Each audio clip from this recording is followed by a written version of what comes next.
So now, the other thing I like to do, I like to visualize as I'm writing this, that I'm walking out. There's a few little tricks, I guess, that you can use as you're doing it. That I'm walking out onto stage, and I'm walking out onto stage, and I'm basically, there's a crowd in front of me of my target market. So I'm imagining all my little what we call avatars, which is your standard, if you will put your customer into one person.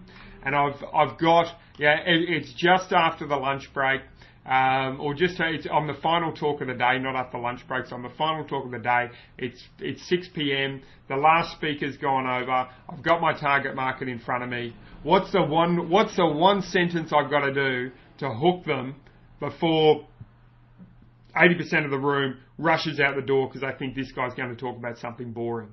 So what's the one sentence I've got to say to hook them? So I've got to really put myself in my customer's shoes and imagine myself as the customer. So, and that's a really good picture to have in your head, is to imagine yourself as the customer when you're writing, writing that headline. And if you do that, I think you'll find that, that it gives you perspective, and it takes it away from just being a mechanical process. And you say, well, yeah, if I said that, would the target market, would they stop? Would they care? That sort of thing. So, that's really, and then that gets you to thinking, well, how can I be a bit controversial? How can I shock them? How can I make them say, I've never, ever, ever heard anyone say this before? How can I make them say, this guy's different? This guy's got something different to talk to me about than everything else. So these are some of the keys to go through when you're headline writing. And if you go through these sort of go through it with this sort of a critical sort of focus, you'll find that those ideas come more naturally to you. So for example, if you're let's say you're selling you're a property speaker or something like this, you might get up on stage and say, listen, the whole world believes negative gearing's the way to go. You might get up on stage and you might go, negative gearing is stupid. And if you stay with me for the next 30 minutes, I'm going to explain why to you. I'm going to explain why negative gearing is one of the worst things you can do. I'm going to show you another strategy which has less risk, allows you to make more money and more profit with less effort, less risk, and you don't need to rely on a bank for a home loan. So all of a sudden, boom, the customer hears, the person sitting down hears that, and they're like, I've got 3 negative geared properties. I need to know what's going on, or I'm thinking about getting a negatively geared property. I need to know what's going on, and it has that shock value. And that's the sort of thing you want to be really thinking of when you're writing your headline. And that's the sort of energy to get, to push through.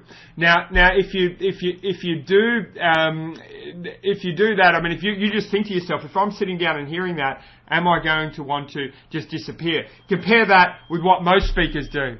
My name's John Simpson, and today we're going to be talking about property investing. Now, what we're going to be talking about is how to make money with property so that you can retire by the time that you're 65. And I think you get the picture. So this is the difference between having a great headline and between having a very average headline. Is to put yourself and imagine. Or imagine another thing you can imagine as you're doing it is imagine you're a telemarketer. Actually, you're a telemarketer and you're making these phone calls. So you're making these phone calls as a telemarketer, and you've got someone, you've called them up at dinner time, and boom, the last thing they want to do is talk to you. So you've got 2 seconds to reach through to them. Because believe it or not, when someone's reading the newspaper or they're getting an email, exactly the same things happen. You don't have long. We're busy. We've got heaps of emails coming through. We're flicking through the paper very, very quickly. We've got to grab their attention super, super quickly. So you've got to have this psychology in your mind. How am I going to cut through really, really quickly? Really, really quickly. So you might try different things. So let's imagine you're selling something over the telephone. Let's say you're selling indoor plants. You might say something like, Hi, Mrs. Jones. Did you know? And you might test different things. Did you know 90% of illnesses, of family illnesses, and I'm not sure what the statistic, but it's quite a lot of, it's quite high. You would pull out a statistic. Did you know that according to XYZ organisation, 90% of illnesses are caused by indoor pollution? Have you checked your home recently? Isn't that going to get you much better, a line like that, than if someone calls you up on the phone and says to you, hi John, it's Sam from Bill's nursery, and today I just wanted to give you a call because we've got some plants for sale, and we think that it really might help you. So really thinking about that and putting yourself into the shoes of the customer if you're being approached is really powerful. And imagining it in a real world situation, because if you imagine it in a real world situation, it will become very apparent and just stop the mechanical. Because remember, advertising, email writing, web writing, the lot is simply salesmanship in print. It's salesmanship in print. So think about how it would apply outside of the print situation where you can relate to. To help you get more customers, I'm giving away a free gift to everyone who watches this video.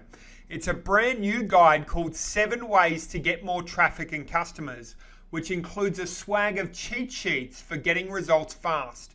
Download it for free by clicking the link in the description below this video or visiting moretrafficandcustomers.com.